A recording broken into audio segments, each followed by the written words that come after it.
Are you looking for a fun way to win up to 25 times your money this football and basketball season? Test your skills on Prize Picks, the most exciting way to play daily fantasy sports. Just select two or more players, pick more or less on their projections for a wide variety of stats, and place your entry. It's as easy as that. If you have the skills, you can turn $10 into $250 with just a few taps. Easy gameplay, quick withdrawals, and injury insurance on your picks are what makes Prize Picks the #1 daily fantasy sports app. Ready to test your skills? Join the PrizePicks community of more than 7 million players who have already signed up. Right now, PrizePicks will match your first deposit up to $100. Just visit prizepicks.com/bluewire and use code BLUEWIRE. That's code BLUEWIRE at prizepicks.com/bluewire for a first deposit match of up to $100. PrizePicks, daily fantasy sports made easy. Support for this podcast comes from Frito-Lay and the 2023 Snack Bracket Championship. The Frito-Lay Snack-It Challenge is underway, and fans are voting on their favorite snacks to crown champion. We're talking about prime-time matchups between the best 64 snacks in the land. Will Ruffles Ridges reign supreme? Can Doritos defend their dynasty? Or will Smart Food use their smarts for a surprise upset? Only you can decide. Get in on all the action for a chance to win up to $1,000 or a year's worth of snacks. Let your snacks be heard. Just go to fritolaysnacket.sbnation.com to vote and enter for a chance to win. No purchase necessary. Sweepstakes ends April 3rd, 2023. Void where prohibited. Year's worth of snacks awarded in the form of 52 coupons, each good for one bag of chips. See official rules at fritolaysnacket.sbnation.com. Hello, friends. Welcome to an episode of Kirk Your Enthusiasm. I know I've not done many of these lately because I have been lazy and the Mavericks have sucked, and it's not really fun doing this job sometimes. But I talk basketball with my friends all the time, and today I am joined by another super fan of the Los Angeles Lakers, Daman Rangoola. How are you, my friend? Good. How's it going, man? We are, I'm really looking forward to this Christmas Day game, and I bothered you about a week ago to join.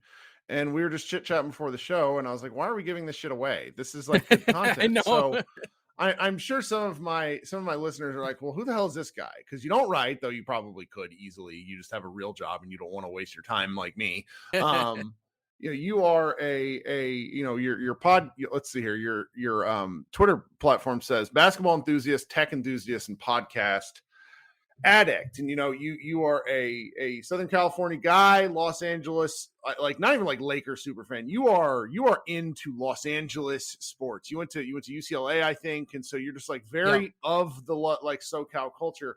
And so you just started talking, and I cut you off because I wanted to record. Like, talk to me a little bit about how you got into like your Lakers fandom. Yeah. I basically so I was around like 8 years old or 9 years old when Shaq got to LA, and it was such a phenomenon. I was learning about sports at the time. Like, my family wasn't into sports. It was like, I'm a first generation immigrant kid, and so my parents didn't know anything about American sports, but I started talking to my friends at school and stuff like that. And, listen, I'm a Sikh dude living in like Orange County, California at the time. Like, there was not a lot of things that I had in common with my peers, essentially. And basketball became a really important bridge socially for me to be able to like talk to and relate to these guys who I had no other common kind of thing with them. And so the Lakers from a very early age have been very ingrained into kind of who I am. I love sports. I love all sports, as you mentioned. I'm wearing a Rams hoodie right now. All my teams are in hell, but it's been a very important part of kind of my upbringing. Well, that 96 year, that's a good like kind of jumping off point for me too, because 96, I lived in Kansas City, Missouri at that point, which did not have an NBA team. And I was 12, and I remember like that trade made news. Well, that signing in California made like national news. So that's a pretty good on ramp for an 8-year-old boy, because not only were you there when it started, like those first few years were not easy. But no. Shaq was such like he was an icon. So it's like that's and if I was older, I would maybe feel these struggles of, they're trying to break through and they're the kind of rising tension. Oh, is this team ever going to go over the top? Phil Jackson comes in. Like, I don't really understand that stuff. I just know, okay, the Lakers are on. It's the game today will end before my bedtime, so I get to watch the whole thing. I'm excited, right? And it's just like that's all a that key mattered. selling And point. it is. And like Shaq was just it was without you don't have to understand the intricacies of basketball to understand how like Shaq just kills people, right? And Mhm. so that it was just a very easy way to kind of get onto it. And you're just not aware of any of the drama and tension and off court stuff. You're just watching your team. And so yeah, it was a fun way to get started. No doubt. So, and we were also talking in pre-show about how the two of us have been online long enough now to become old. Yeah. Not like ancient, but no longer 20 somethings wasting our time at work, being on Twitter instead of doing work type thing. Right. You know, shit talking with everybody. And now we're kind of in a more mature, bordering on cynical phase of our respective fandoms. Well, I think our childish shit talking went from Twitter to the group chats. So that's I don't know if we call that maturity. It's just like a transfer of shit talking. So I don't know. Well, I'm still a lunatic on Twitter, but it's much more fun now. So we're recording here Friday afternoon. I'm gonna get this podcast up as soon as possible. The Mavericks have a game tonight. The Lakers have a game tonight against the Charlotte Hornets at home, which the Hornets are also a mess. So it should be we should have and the Mavericks are playing Houston, so we should have a pair of teams coming off wins to the Sunday Christmas game. And while I do want to talk about that game in specific, I also want to kind of pull back first to talk about, you know, the season at large. I had some questions written down today, and one of them is already moot because we have learned that Anthony Davis is effectively out until he's not. He has a stress injury in his foot. Big men and feet, that is a very uncomfortable situation. And this has, with Anthony Davis, this has gone from funny to joke about to now possibly sad. And so I like it. I had three questions that were like AD related about like this season that are now pointless. Because I was wondering if I'll just tell you what it is because the answer is no. Like, do we think the Lakers would move Westbrook and a pick for any of like the Mavericks shooting type players that they would need? And I think now the answer is no, because they need size more. Yeah. They need. Well, I think so on the Anthony Davis front. I mean, like, I think you use the word sad. I think sad is kind of the perfect kind of tone for me right now as a Laker fan. It's not even, this is the strangest season that I've actually followed the team because, listen, there's been really good teams for the Lakers. There's been really bad teams. This team is the most confusing because I don't know if they're good, if they're bad. They went into Milwaukee this year, and Chris Middleton was back then, and they won in Milwaukee. That was a great fair game. And square. It was a great game. But this is the team that's also capable of losing to anybody. Like you said that we should expect to beat Charlotte. I'm watching that game like I'm ready for anything. And so there's that angle of it. Now, the Anthony Davis situation specifically.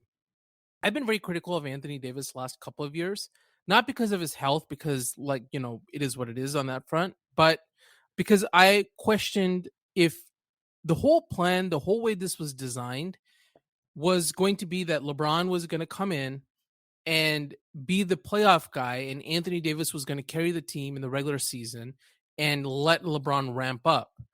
That hadn't happened the last 2 years. And it was very disappointing. Like, we can talk all we want about the Russell Westbrook trade, and obviously it was a mistake, but the lack of Anthony Davis also stepping up to the heights that, you know, we as basketball fans see that he can do, he hadn't been doing that. That all changed this season. And despite whatever the record is, despite any of that, Anthony Davis looking like he did kind of made this season worth investing in. Now, at this juncture, for Anthony Davis to go down is probably the injury that's hurting the most because he was reaching that level at which the trajectory of the team was going to change. And now we'll see. I mean, like you said, this is going to be a frustrating injury because it really feels like it's going to be every couple of weeks. They're going to just keep monitoring it, and they're going to keep going in the direction based on how his healing goes. But yeah, you never can guarantee, even if he's back in a month, is he going to be in the same rhythm he was? Is he going to have the Mhm. same confidence that he was playing with? And if that's not there, man, I'm concerned about the front office, about where their mindset is right now. What I will say, and my overarching frustration with the Lakers, is they have been chasing this quote unquote 3-star build for some time now. That goes back Mm. to when LeBron first joined the team.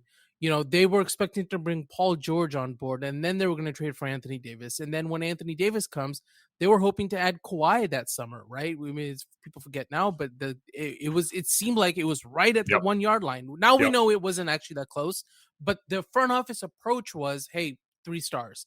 Then, of course, they trade for Russell Westbrook because they're chasing the 3rd star. And so my concern is what's going to happen now. And my skin crawls every time the name Zach LaVine comes up, because Zach LaVine is the exact kind of player that the Lakers could look at and say, this guy, box office, Mhm. UCLA alum, star, right? That's Cool. true. He Whatever was star UCLA. means, right? And Mhm. and so it's like, my concern is that they are going to eschew like other potential options, like you mentioned, the Mavericks shooters. I mean, I'm looking at somebody like Bogdanovich in Detroit, and I'm just like, these are the kind of players that could really, if you package some of the guards, there's way too many guards on the Lakers roster. Right. And weirdly, like, I don't really like very many of, I don't like any guards, but any of the guards, but we have too many and also like not enough at the same time. So you could put it together, a package of like a couple of players, put some salary together, and one of the first, and try to get an impact sort of rotation starter kind of player. And that to me is the prudent decision. But the Lakers are insistent, and they're insistent on, okay, we're gonna have either cap space or we're gonna go for big name hunting.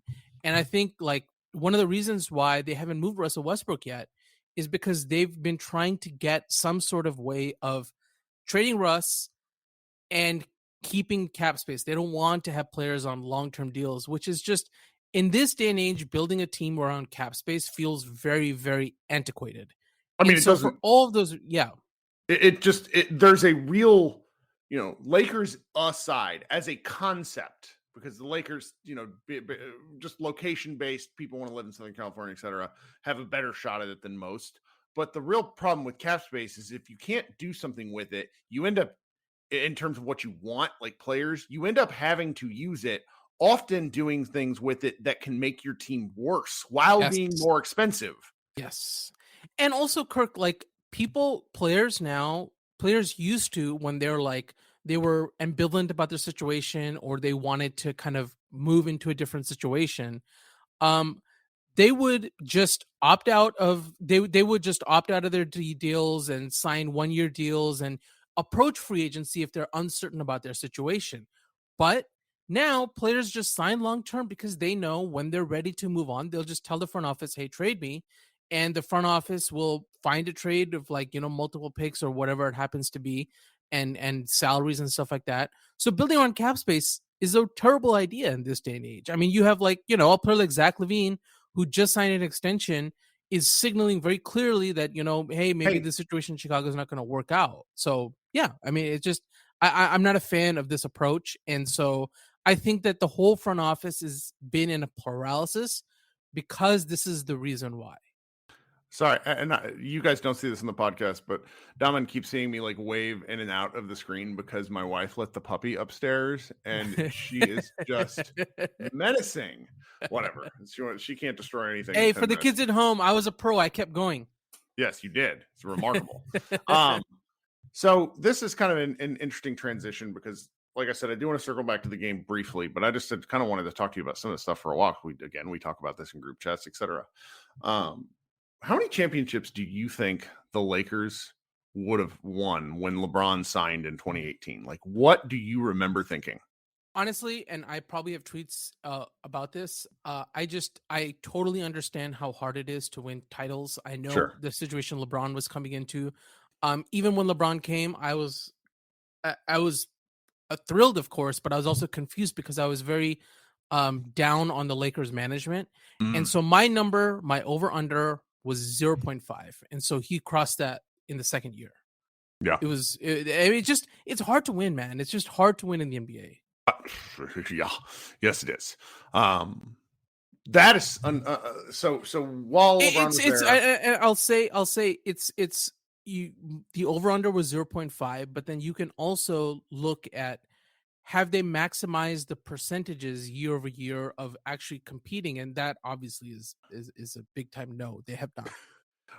Well, in the Western Conference, it's a bear, which leads me to the next question. So between 2018 and 2020, the Lakers traded away a significant portion of their younger core that had been accumulated through drafts during the drier years, starting in like 2014, 2013, a variety of guys. Was the championship worth it in hindsight?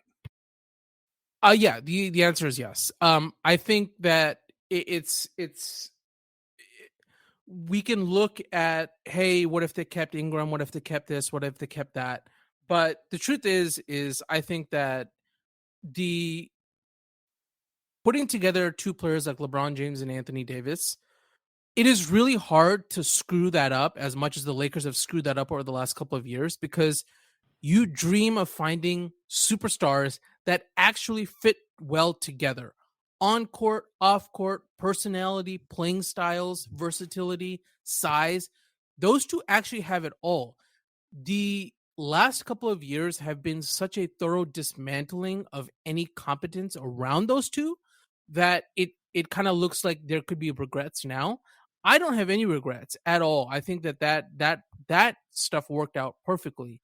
What I do have regrets about is how the front office stumbled into a juggernaut, kind of a beautiful team in 2020, and thoroughly dismantled not only the roster but the philosophy behind that roster. And they've been wandering in the woods since, and they still haven't, like, we're still, I mean the Lakers this year have LeBron James, for his age, performing better than anybody at this age in NBA history.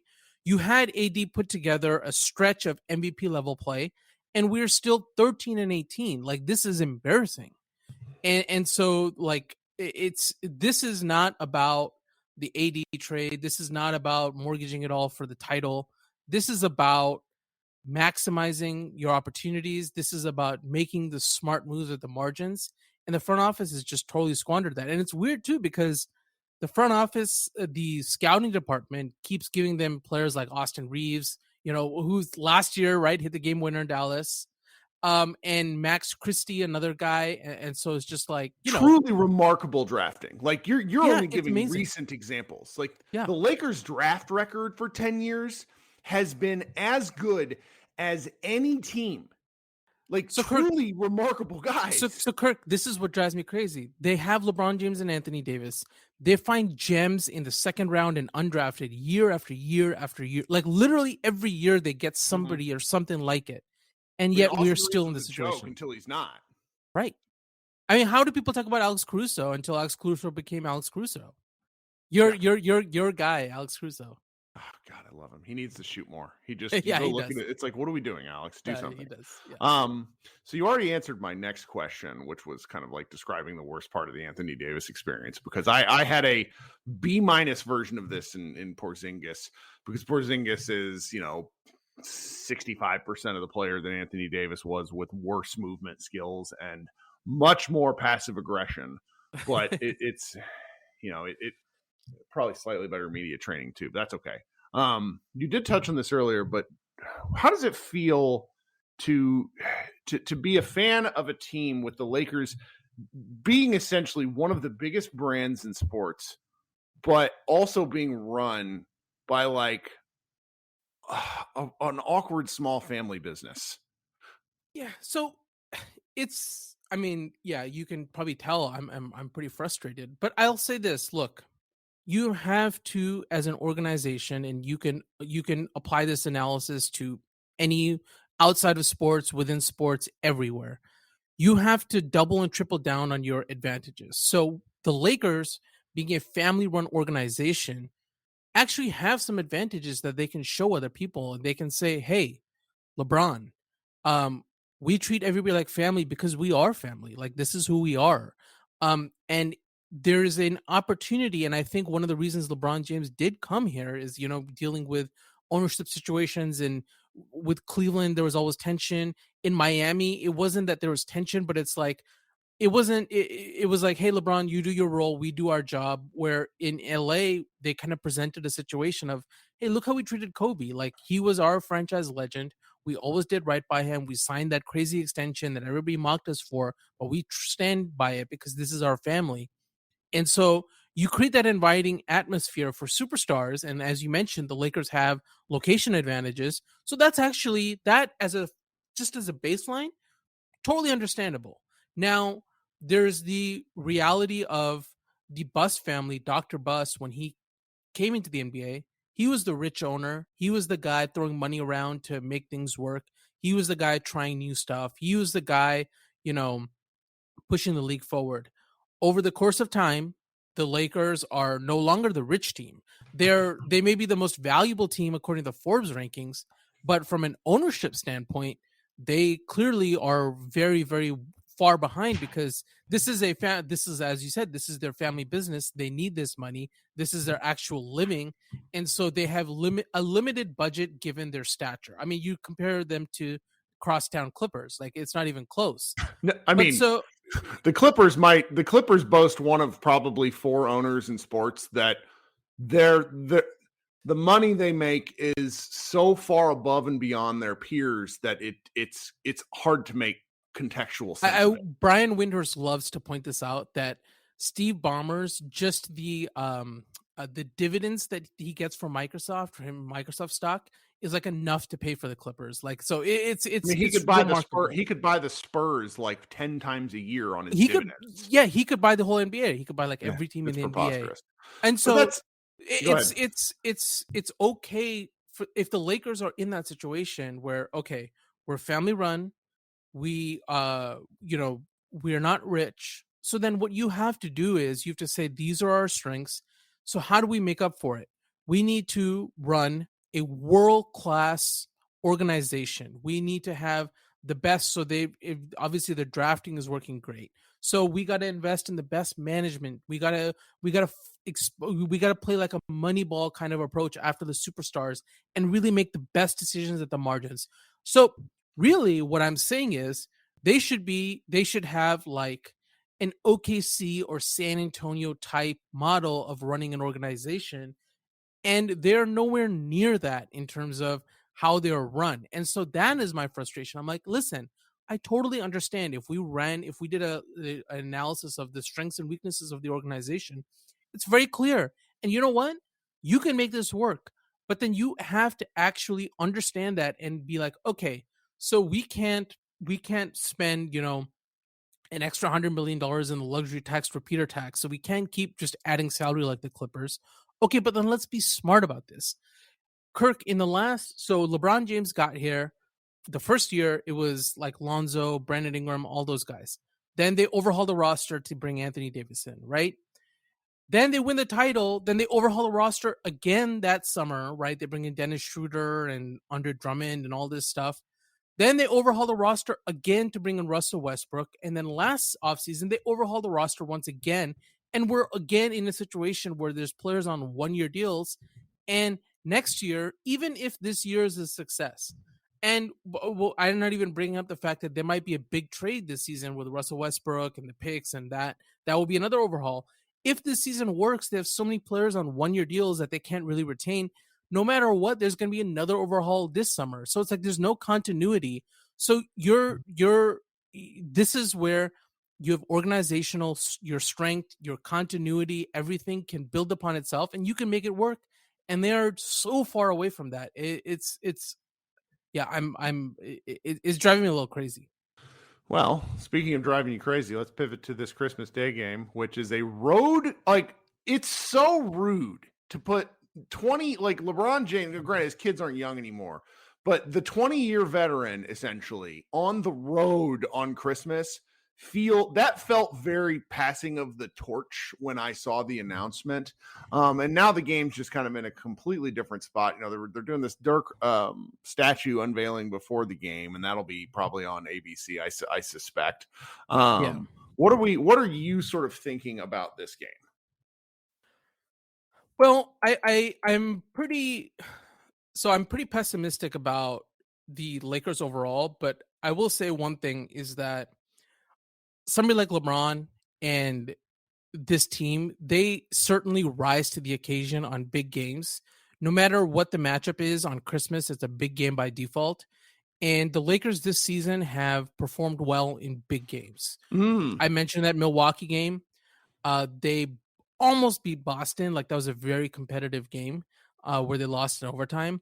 So I think that despite my pessimism, like, I could actually, like, they could perform worse against the Hornets tonight rather than on Christmas, because I think that the players on this team on an average night are generally not good enough to beat a team like the Mavericks. Even though the Mavericks are no world beaters this season, I still, from a talent level with no AD and it just the Mavericks are rightly favored. I think the betting line right now is at 7.5. Yep. So I think that's totally reasonable.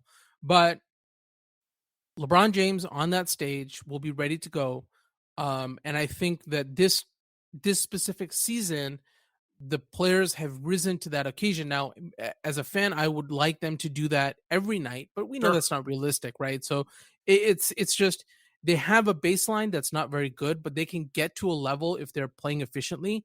And LeBron James, you have Luka, so you know what this is. Like, a superstar at that level can rise to a certain occasion where your team will have a chance against anybody on any given night. And so that's what's so fun about this matchup is, without Anthony Davis, it really is going to be like a LeBron is going to show what he can do, and Luka's going to show what he can do, and it's going to be a fun kind of mano-a-mano matchup that we normally kind of don't get in the NBA. And so I'm looking forward to it. I think it's going to be a good game, perhaps even better than it looks on paper. I think it's going to be a fun, competitive game. And yeah, a free betting advice. I think I would take the Lakers plus 7.5. I think they could lose, but I think it'll be a close game. I think that's probably right. And the Mavericks are, at the moment, depending on when you choose to listen to this, guys, you'll either know this or you won't. Like, the Mavericks don't have a playable wing at the moment. Dorian Finney-Smith is going to miss the game. He would spend time on LeBron. Reggie Bullock's corpse will probably spend some time on LeBron. Josh Green is out. And so we might actually see Luka and LeBron not only playing against each other, but guarding each other.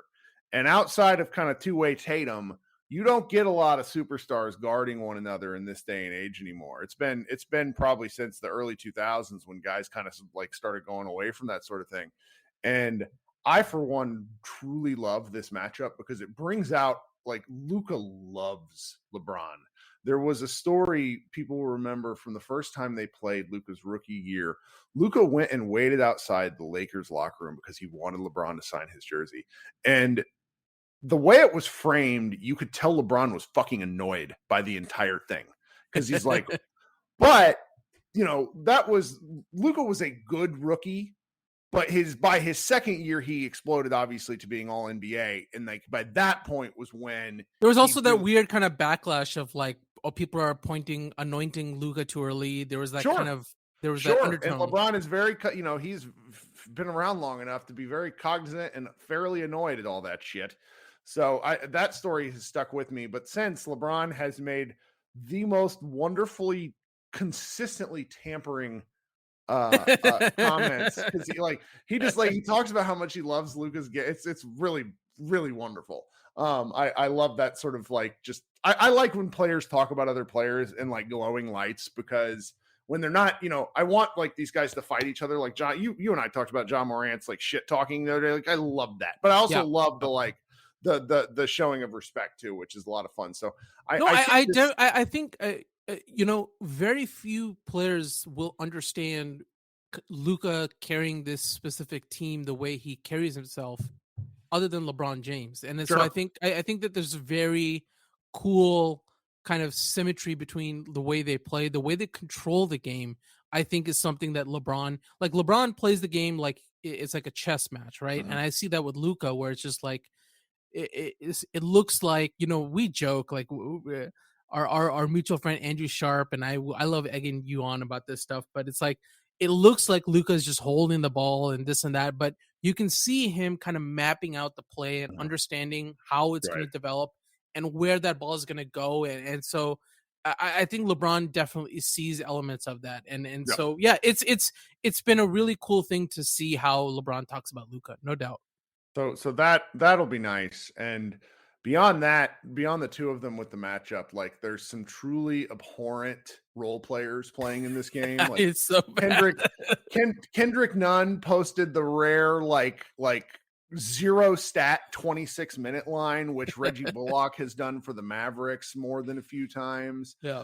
It's just kind of a podcaster I know you and I both still listen to, Bill Simmons. Everybody keeps talking about how, the league's expanding. There's the talent for the league to expand. And I'm just going to tell you, this Christmas Day slate will argue against that fucking point. There's not. There are like there's just not. Now, I'm sure people will quibble about this, but it's like when you watch, like, there's such a chasm in the NBA with the top 15 to 20 players, then that next tier of guys, it's catastrophically wide in a way that other sports I don't necessarily think are the case outside of like NFL quarterbacks. And it's just, when you watch like a guy like LeBron play and a guy like Luka play, they are simply, not only are they athletic and physically gifted in a way that a lot of the other teams aren't, they think the game in a way that other players really can't. It's not that they don't, they can't. This is a savant style argument. Like Jokic, it's part of why I think Jason Kidd is a horrible coach, because he can't explain how fucking good he was at basketball. He was just good at basketball. Yeah. Anyways, I don't know. You've heard this argument. I do this to Anthony Irwin all the time, where I blame the Lakers specifically for Jason Kidd being the Mavericks head coach. You're welcome. Well, I've kept you for longer than I intended. Do we have any other spicy takes that you would like to get off your chest regarding my team or your team at the moment? You've had some good ones. So I think that my spicy take is now you put me on the spot. I got to rise to the occasion though, so I'm going to think about this for a second. I mean, it can be anything: Cuban jabs, Dirk jabs, anything. Let's. Mark Cuban is closer to being James Dolan than the Mark Cuban of the past. Big yes from me. Big firm yes. So, all right, guys, this has been Daman Rangoola and Kirk Henderson. I will post his Twitter feed in the link. You should follow him. He is an outstanding sports fan follow. Likes a lot of stuff, and you could, if you want to give him a follow, you should do that. I'm going to try, guys, to do more of these with my friends, because I know people from all around the league and I talk about sports all the time. It's hard to get these things up, and I can never tell. That's the tough part about basketball, Daman, is things just go. Like, I miss a Hoops Collective podcast, and it's like, well, it's 3 days later. This shit doesn't matter. Yeah, no, it's you're so right. I my podcast queue gets so stressful because I'm keep on have to sort. I'm like, no, I should listen to this now. I should do this. I should do that. And I just end up deleting a lot of them. So yeah, you're right. Listen to this now, kids. Podcast anxiety is a weird thing I never would have thought I'd experienced, but during pandemic, I was like, oh, I'm so behind. And now I just mark everything is played. It's fine. It's fine. All right, guys, thanks for listening today. There's going to be a number of shows on your feed during this holiday weekend, because while I should be spending time with my family, I also like talking basketball. So look out for that. Check out MavsMoneyball.com. And if you're feeling very generous this holiday season, please give us a rating and review if you like. That stuff very much helps in terms of searchability, and so other people who aren't you can find this podcast. Daman, go Mavs! But thanks for spending time with us, and I'll try to have you back maybe next year. We'll see. Sounds fun. Today's episode is brought to you by Cars.com. With over 2 million vehicles and 50,000 more added every day, Cars.com will match you with the perfect car for you, your budget, your life, your style. And if you're ready to say goodbye to your current car, Cars.com will get you an instant offer to cash it in. Just start by entering your license plate and get matched with a local dealer who will write you the check. So whether you're looking to buy or sell, just go to Cars.com. It's magical.